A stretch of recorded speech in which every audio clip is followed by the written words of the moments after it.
In the summer of 2019, I flew to Chicago with one of my best friends. A buddy of ours was on tour, and one of his stops was this cozy little tavern downtown.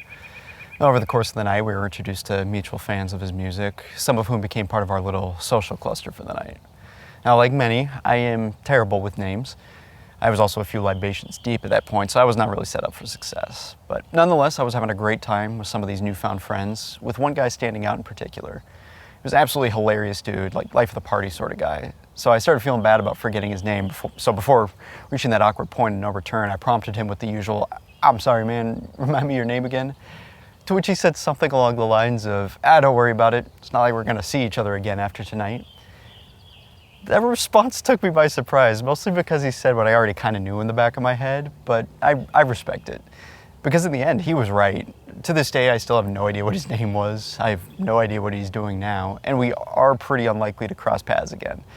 I don't regret never exchanging contact information or following him on Instagram or adding him on Snapchat or anything like that, because I know that nothing would be any different in this moment. I have fond memories of that night and the company I shared. I don't really need to know what he's up to these days, and vice versa. So why have the technologies of today wired me to treat this as a missed opportunity to increase my connections, to add another friend to my list? Why has the nature of social software inhibited the way these types of relationships naturally die?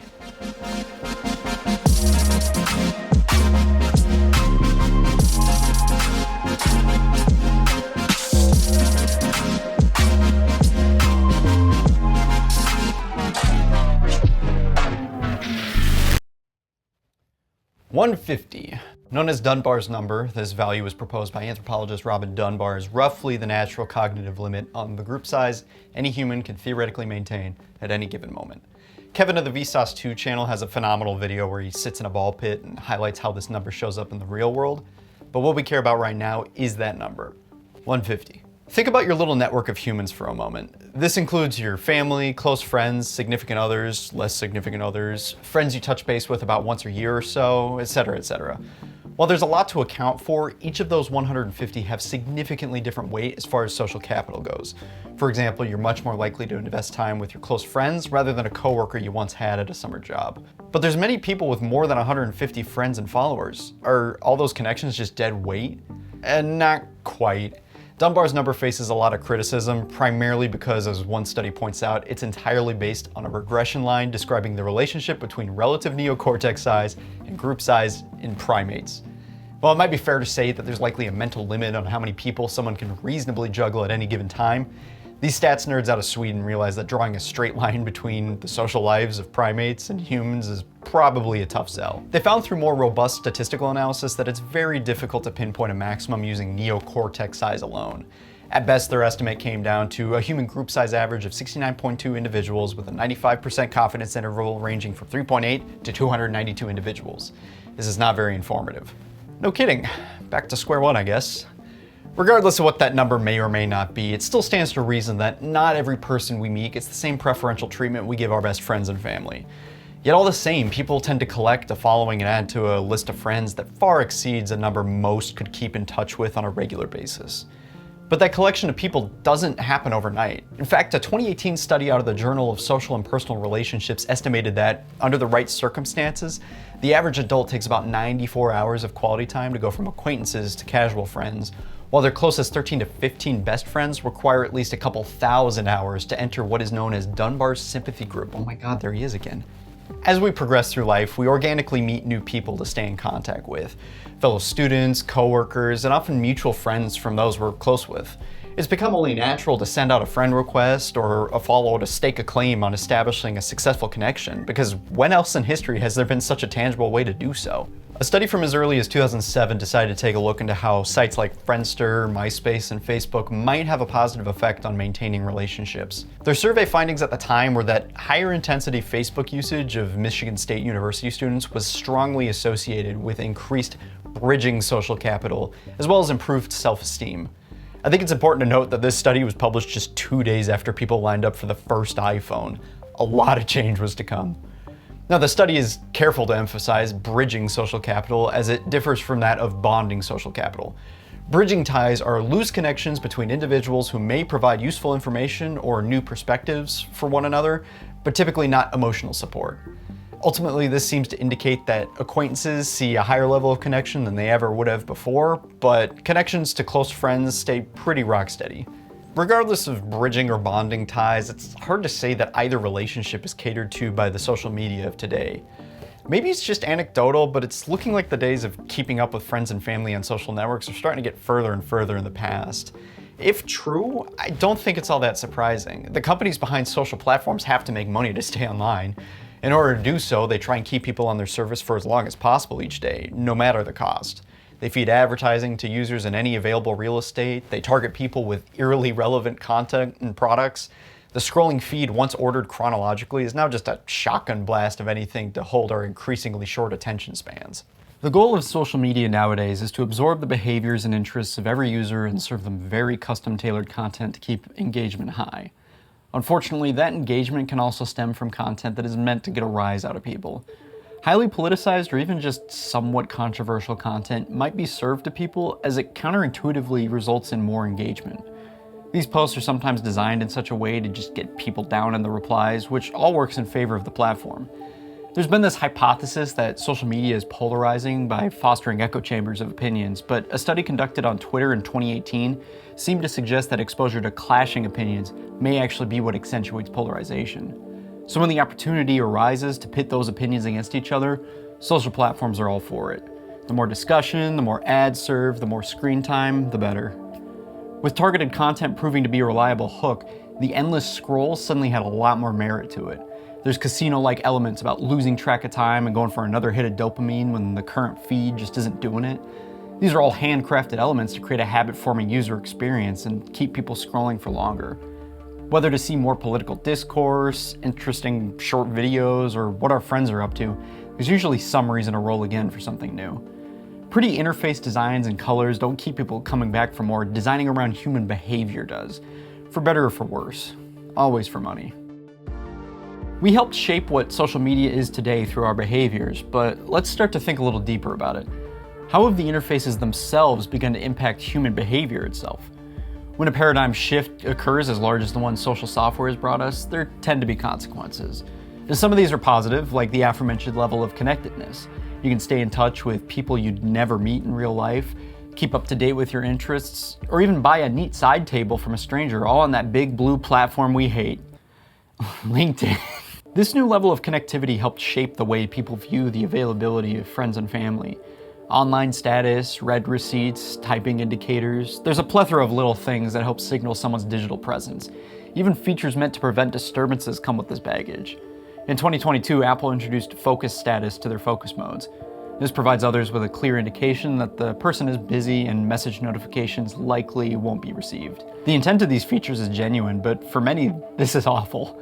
Take read receipts, for example. They indicate if a message has been viewed by the recipient, which is innocuous enough on its face. However, this opens the door for the sender to hold it against the recipient. There's an element of privacy ripped away from the user when features like this are active. The other party is now abundantly aware of this person's presence.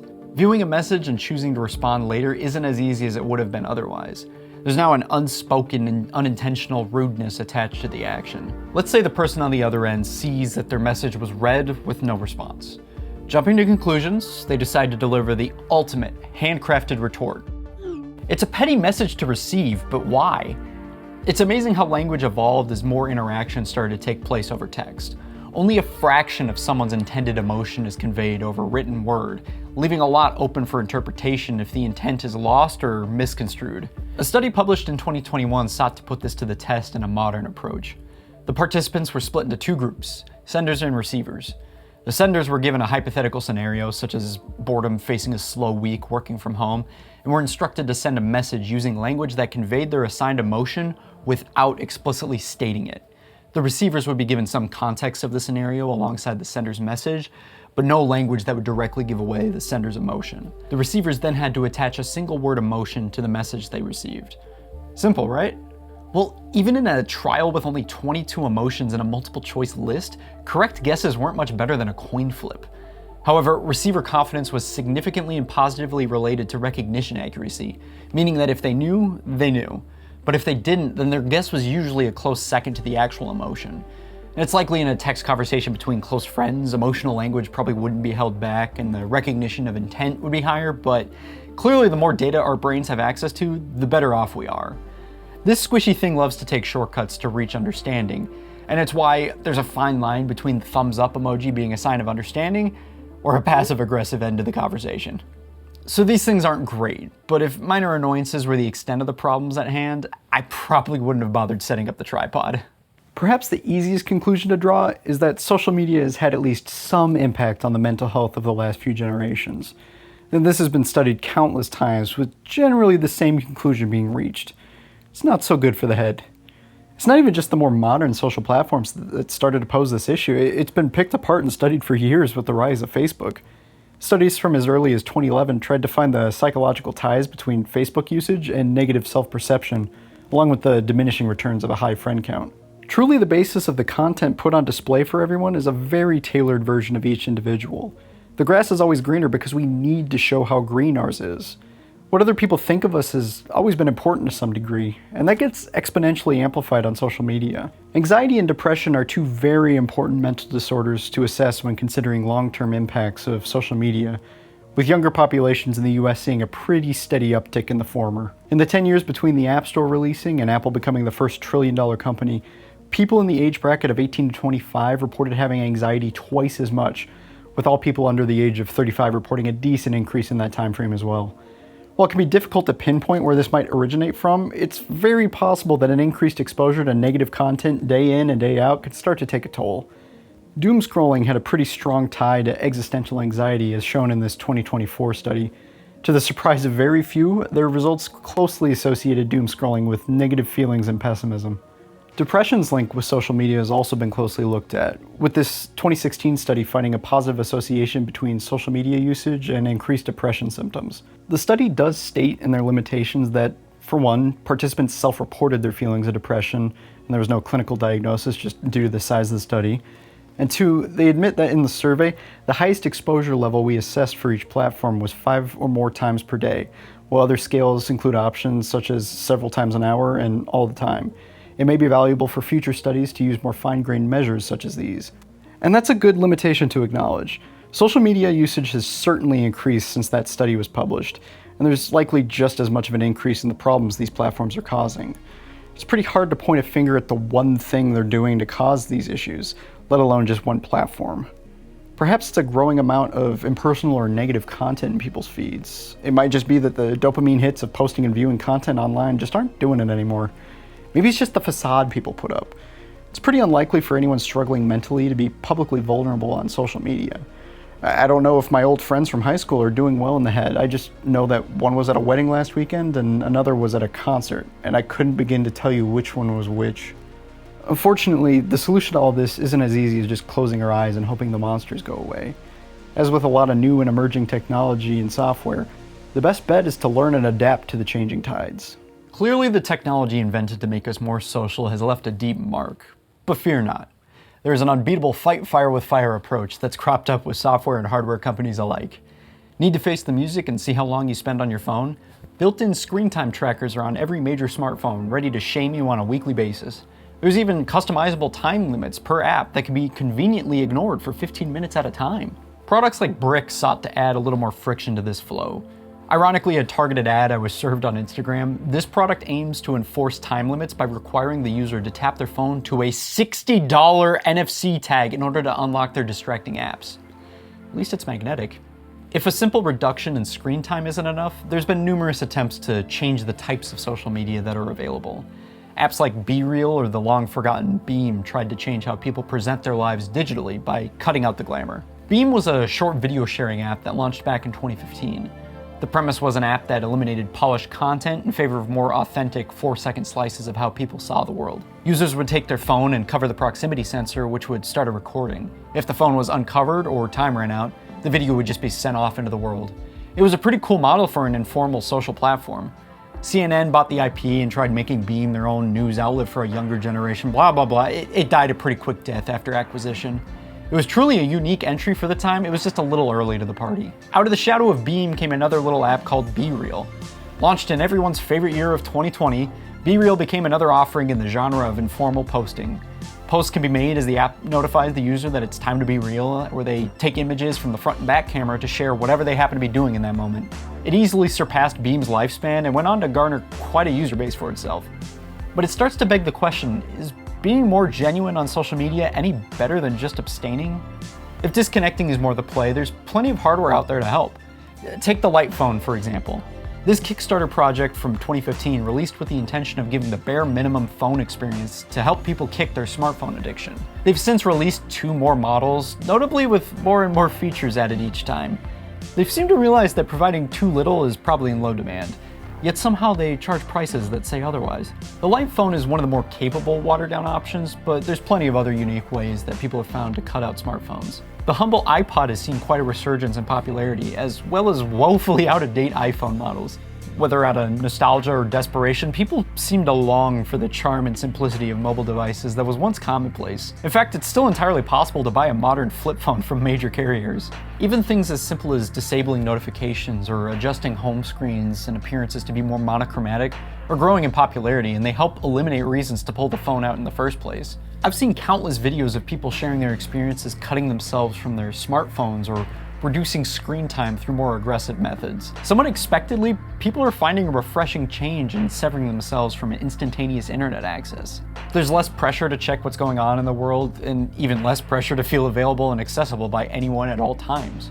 But as nice as they are, these approaches don't really tackle the root issue. They're very dependent on the individual. Some are more about startups making a quick buck off problems some other company created, and others require such a lifestyle change that it's pretty infeasible for most to adopt. Some are both. So what really corrects this trajectory? Despite what a lot of the evidence suggests, I hardly think that eliminating the core source of the problem would be the right decision. Reliance on outside influences like legislation is slow, and in the long run does very little to truly eliminate these issues. Ultimately, the best solution resides in the self. A personal drive for better and identifying negative impacts before they manifest into mental health problems is the strongest way to take on social platforms.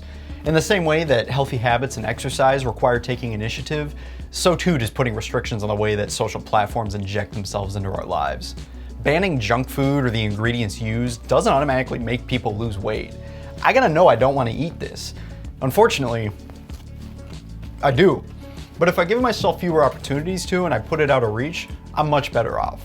Assess what benefits come from a few minutes on your usual rotation of apps. Does that time tangibly improve how you feel? Is the content you're seeing from people you truly care about? Are the accounts of people who truly care about you?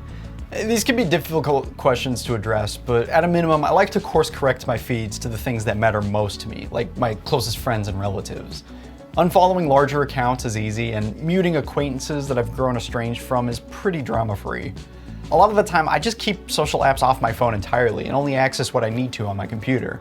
Usually by the time I come back to browse, there's a backlog of more relevant stuff from people I care about. There's always a way to adjust behaviors without cutting social media or people out entirely. And that's the most important part to consider. Severing yourself away from social media does not and should not sever friendships. On the contrary, in fact. Meet up with old friends, touch base with them one-on-one instead of group chat. Back in the ancient times, people used to have to make phone calls and send letters, which is dumb and boring, but the point is that tending to our garden of friends required a little more effort before it became commonplace to collect rather than connect. And now with some of these companies giving us more and more reasons to abandon ship, cutting social media out entirely is a pretty enticing prospect. Unfortunately, it's really hard to hit that delete account button. That accumulation of friends or followers after all these years suddenly has so much weight to it.